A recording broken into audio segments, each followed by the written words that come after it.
Most people will never become who they could have been, not because they lack talent, not because they lack intelligence, not because they were born in the wrong place or given the wrong opportunities. They fail for a much simpler reason, a reason so invisible that most people spend their entire lives trapped by it without ever realizing it exists. They spend their lives asking for permission, permission to start, permission to speak, permission to take risks, permission to become the person they secretly want to be. And the terrifying part? Nobody ever tells them they're doing it. Because seeking approval doesn't feel like weakness. It feels normal, it feels responsible, it feels polite, it feels like being a good person. But underneath all of it is a silent dependency that controls almost every decision they make. Think about it. How many choices have you made because they were truly yours? And how many were influenced by what someone else might think? How many dreams were adjusted? How many opinions were softened? How many ambitions were hidden? Not because you didn't believe in them, but because you weren't sure how they would be received. That's how approval operates. It doesn't attack you. It negotiates with you, quietly, patently, until one day you wake up and realize you're living a life designed to avoid criticism rather than create meaning. And that realization changes everything, because the moment you see it, you can't unsee it. Most people think confidence is the solution. It's not. Confidence is often misunderstood. People imagine confidence means believing you're great, believing you'll succeed, believing everything will work out. But real confidence is something else entirely. Real confidence is being willing to be misunderstood, being willing to disappoint people, being willing to make decisions without knowing whether anyone will approve. That's why so few people ever develop it, because confidence isn't built through praise. It's built through surviving the absence of praise. And that's a very different process. When you're young, approval feels necessary. Parents approve, teachers approve, friends approve, society approves. Almost every reward system around you is based on external validation, good grades, good behavior, good performance. Everything teaches you the same lesson. If people approve of you, you're doing something right. The problem is that lesson never expires. People grow older, but continue living by the same rule. They simply change the audience. Instead of teachers, they seek approval from coworkers. Instead of parents, they seek approval from strangers. Instead of classmates, they seek approval from social media. The mechanism stays exactly the same. Only the source changes. And because of that, most adults never become independent thinkers. They become approval managers. Every action filtered through a hidden question. What will people think? It's such a small question, yet it destroys entire futures, because extraordinary lives are never built by people who need consensus.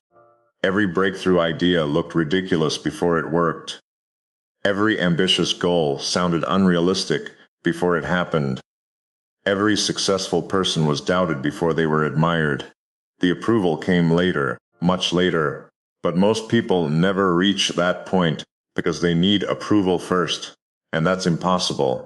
Nobody approves of something they've never seen before, which means if your future requires becoming someone different, the people around you may initially reject it, not because they're bad people, because change makes people uncomfortable.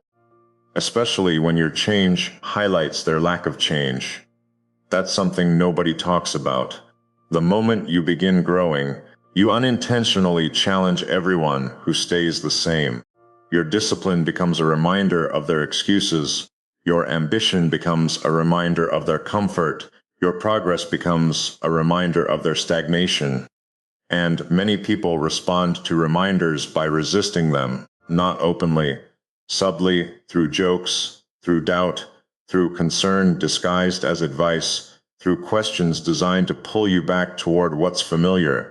Most people don't recognize this, so they shrink themselves. Not because they're incapable, because acceptance feels safer than growth. But safety has a price, and the price is potential. Every year you delay becoming yourself, you lose something you never get back. Time. And time is the only asset that never replenishes. You can recover money, you can rebuild status, you can regain opportunities. But time, once it's gone, it's gone. That's why approval is so expensive. It steals years while convincing you it's protecting you. Years spent waiting, years spent hesitating, years spent preparing instead of beginning, years spent becoming acceptable rather than becoming exceptional. And one day, you realize nobody is coming to grant permission. Nobody is arriving with a certificate that says, you may now become who you were meant to be. That moment is painful, but it's also liberating. Because once you stop waiting for permission, you become dangerous. Not dangerous to other people, dangerous to limitations, dangerous to excuses, dangerous to the version of yourself that survives through hesitation. The strongest people eventually learn something most never discover.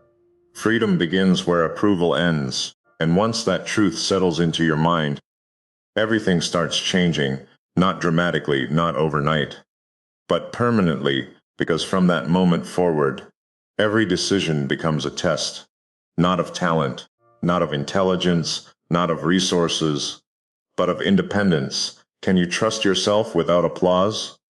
Can you move without validation? Can you continue without encouragement? Can you believe in something before anyone else does? Most people can't, which is exactly why most people stay average. Average isn't a lack of ability, it's a lack of self-trust. It's dependence disguised as caution, and until that dependency breaks, nothing else changes, because your future doesn't care how many people approve of you. It only cares whether you act. And action begins the moment approval loses its power. The strange thing about approval is that most people don't realize they're addicted to it until they try to live without it. As long as everyone agrees with you, as long as people support your decisions, as long as your choices fit comfortably inside what others expect, everything feels fine. But the moment you decide to think differently, to move differently, to build something that doesn't make sense to the people around you, that's when the addiction reveals itself, because suddenly the silence feels louder, the doubts feel heavier, the criticism feels more personal, not because those things became stronger, because you removed the approval that was numbing them. Most people mistake that discomfort for a sign they're doing something wrong, but often it's the opposite. Sometimes discomfort is simply evidence that you're finally making decisions that belong to you. Think about every major transformation in human history, every inventor, every entrepreneur, every creator, every person who changed an industry. None of them received universal approval at the beginning. In fact, most received the exact opposite: doubt, ridicule, resistance. Because people trust familiarity more than possibility. Familiar things feel safe, possibility feels uncertain, and uncertainty makes people nervous. That's why the average person spends most of their life repeating what already exists. Not because they lack imagination, because imagination requires the courage to stand alone. And standing alone is one of the hardest skills a human being can learn. Most people would rather be accepted and unhappy than rejected and authentic. Ride that again. Most people would rather be accepted and unhappy than rejected and authentic, because belonging is one of our deepest instincts. For thousands of years, survival depended on being part of a tribe. Isolation meant danger. Acceptance meant safety. That programming still exists inside us, but the modern world created a strange problem. The same instinct that once helped us survive now often prevents us from becoming who we truly are. Because growth usually begins with separation, not physical separation, psychological separation. The moment you stop asking, what do they want from me? And start asking, what do I want from myself? Everything changes. At first, it feels uncomfortable, even lonely, Because many relationships are built around expectations. People become accustomed to a specific version of you, the agreeable version, the predictable version, the version that doesn't challenge the existing dynamic. And when that version starts disappearing, some people become confused, others become resistant, a few become hostile, not because you've harmed them, because you've changed the rules they were comfortable with. This is where most people quit, not because the goal is too difficult, because the social pressure becomes too heavy. They return to their old habits, their old personality, their old limitations, and life becomes comfortable again. But comfort comes with an invisible cost. The regret doesn't arrive immediately, it waits. Years later, sometimes decades later, it appears in quiet moments. Late at night, early in the morning, in the silence between distractions. And it asks a simple question: what would have happened if I had trusted myself? That question haunts more people than failure ever could. Because failure teaches, failure ends. Failure can be understood, but unrealized potential? That stays unresolved forever. That's why the people who eventually accomplish extraordinary things aren't necessarily the most talented. They're often the people most willing to disappoint expectations, the people willing to endure temporary misunderstanding, the people willing to look foolish long enough to become exceptional. And that's a rare ability, because the human mind constantly seeks certainty. It wants guarantees. It wants evidence. It wants proof that the path will work before taking the first step. But life doesn't operate that way. The proof comes after the action, not before it. The evidence appears after commitment, not before commitment. That's why waiting for certainty is one of the most effective ways to remain stuck forever. Certainty is often the reward, not the prerequisite. And once you understand that, you stop treating fear as a stop sign. You start treating it as information. Because fear isn't always warning you about danger. Sometimes fear is simply showing you the edge of your current identity. The edge of what feels familiar. The edge of what you've done before. Everything beyond that edge feels uncomfortable. Not because it's wrong, because it's new. And the human brain often confuses unfamiliarity with danger. That's why so many dreams die before they begin. Not because they're impossible, because they feel uncomfortable. The average person obeys that discomfort. The exceptional person studies it. They ask different questions. Instead of asking, how do I avoid fear? They ask, what is fear trying to protect? Instead of asking, how do I stay comfortable? They ask, what would happen if I stopped needing comfort? Those questions create entirely different lives, because your future is hidden behind conversations most people refuse to have with themselves. Honest conversations, brutal conversations, conversations that expose every excuse you've been protecting, every limitation you've accepted, every compromise you've justified. And when you finally face those truths, something remarkable happens. You stop blaming circumstances. You stop blaming timing. You stop blaming luck. Not because those things don't matter, but because they stop controlling the story. You realize that the greatest barrier was never outside you. It was the version of you that needed approval before action, the version that waited, the version that hesitated, the version that asked permission. And once that version begins disappearing, everything accelerates, not externally at first. Internally, your standards rise, your decisions become clearer, your tolerance for excuses shrinks, your relationship with uncertainty changes. You stop seeing uncertainty as an enemy. You start seeing it as the entrance fee to growth. Because every meaningful achievement requires stepping into something you cannot fully predict. There is no other path, no shortcut, no alternative route. The people living extraordinary lives today were once standing exactly where you are, facing uncertainty, facing doubt, facing criticism, facing fear. The difference wasn't courage, at least not at the beginning. The difference was action. They moved before they felt ready. They started before they felt confident. They committed before they had guarantees. And over time, action created confidence, not the other way around. That's one of the biggest lies people believe. They think confidence comes first. It doesn't. Action comes first. Confidence follows. The first step creates evidence. Evidence creates belief. Belief creates momentum. Momentum creates transformation. And transformation changes everything. But none of it begins until you're willing to stop negotiating with your potential. Because every day you delay becoming yourself, you're making a decision even if it doesn't feel like one. Inaction is still a choice. Hesitation is still a choice. Waiting is still a choice. And choices accumulate day after day, month after month, year after year, until eventually they become a life. The question isn't whether your choices matter. The question is whether they're building the future you actually want. Because one day you'll wake up and realize something powerful. Rome body was stopping you. Not really. The walls were mostly internal. The limitations were mostly learned. The approval was mostly imagined. And the freedom you were searching for was available the moment you stopped handing ownership of your life to everyone else.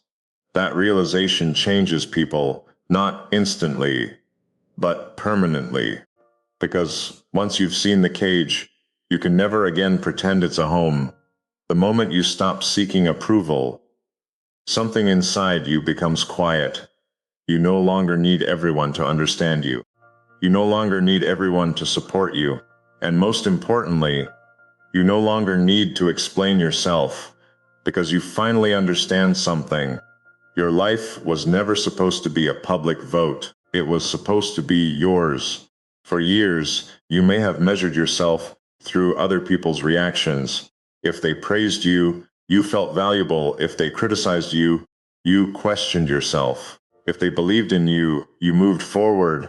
If they doubted you, you stopped. But imagine waking up one morning and realizing their opinion doesn't control your direction anymore.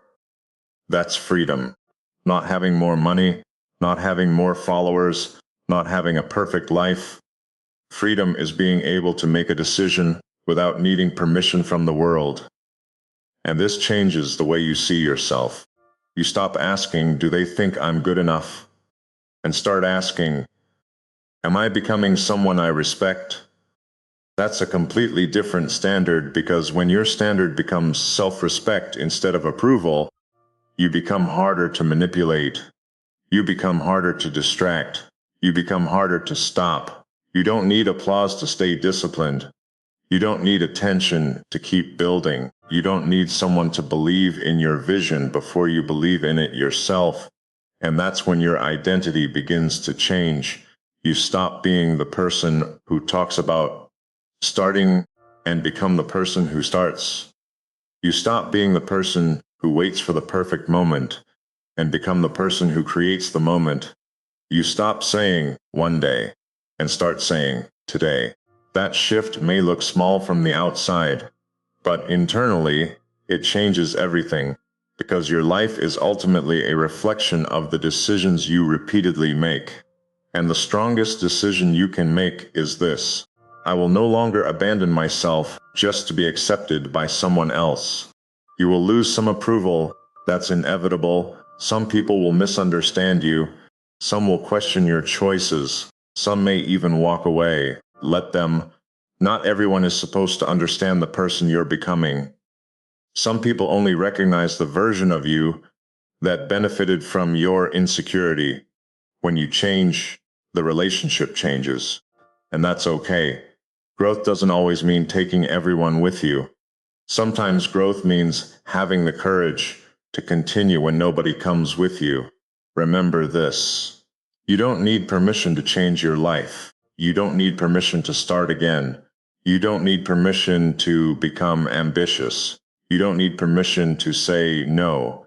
You don't need permission to walk away from what destroys your potential. And you certainly don't need permission to become someone different from who people expected you to be, because the people judging your journey will not have to live your life. You will. You will live with your choices. You will live with your missed opportunities. You will live with your victories.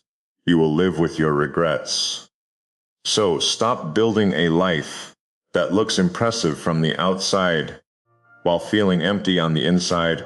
Build the life that makes you respect yourself when nobody is watching, because eventually the noise disappears, the opinions disappear, the audience disappears, and you're left alone with one person, yourself. And on that day, the only question that will matter is, did I live according to my own truth?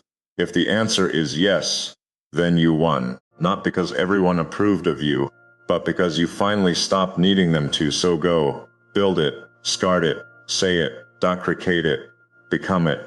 Let them doubt you. Let them misunderstand you. Let them talk. You don't need to fight them. You don't need to convince them.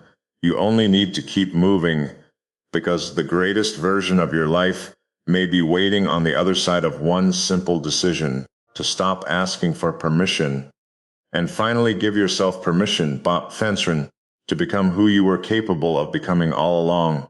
And once you do, your life doesn't just change, you change. And when you change, everything else has to follow.